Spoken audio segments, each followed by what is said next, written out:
Hello everyone, my name is Hatem Ahmed Al-Zahrani. My edX username Hatem Ahmed Al-Zahrani and my GitHub username is Hatem988. Today is August 9, 2026, and in this presentation I will be talking about the Heartbleed vulnerability which was discovered in April 2014 and is officially known as CVE 20140160.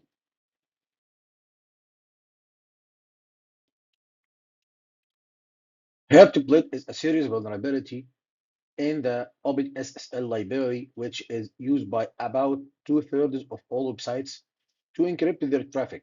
OpenSSL is an open source implementation of the SSL TLS protocols that secure communications over the internet.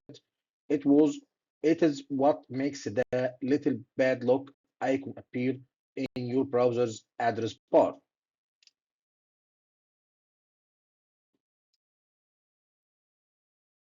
To understand heartbeat, we need to understand the heartbeat extension.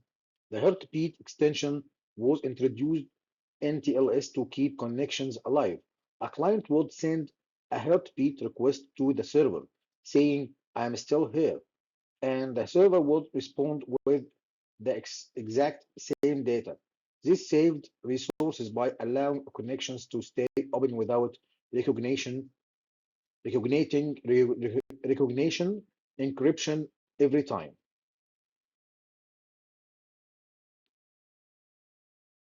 The problem was that OpenSSL didn't properly check the length of the heartbeat request.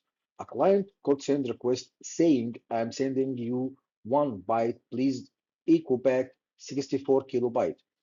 The server would then respond with 64 kilobytes of its own memory, which could contain anything, private keys, passwords, session cookies, emails, or other sensitive data.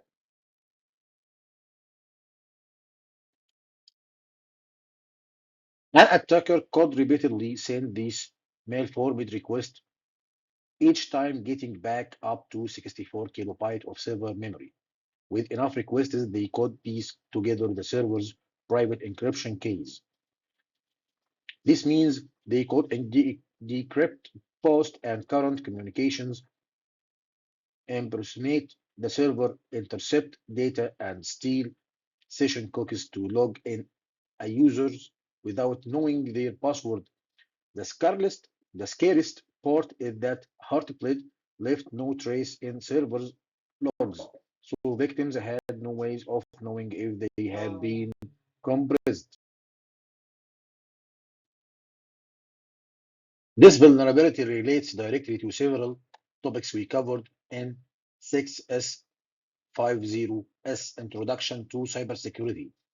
First, it's about the importance of proper input validation and bounds checking, which we discussed in the context of secure programming. Second, it's about encryption and how private keys must be protected all at all costs.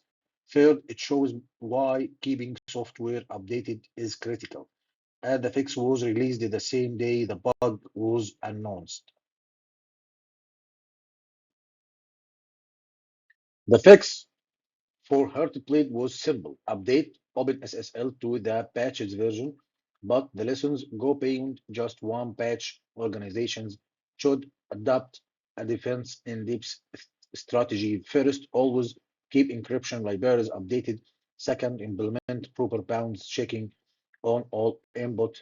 Third, assume that memory can leak and use techniques like memory sanitization. Fourth, after a breach like this, revoke all affected certificates and force password resets.